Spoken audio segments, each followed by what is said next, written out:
Hi guys, tingnan nyo guys ang pagkain namin ngayon sa umaga. Itong patis guys na ginawa sa upo at hinaluan ng all-purpose flour at saka itlog at linagyan ng paminta at saka oregano. Tingnan nyo guys, oh.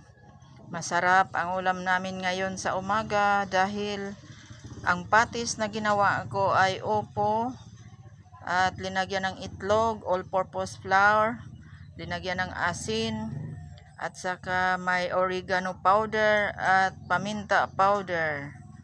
At saka sinamahan pa rin ng ahos or bawang. So, masarap ito guys. So, samahan kami nyo sa pagkain ito guys. Like and share and comment guys. Thank you guys.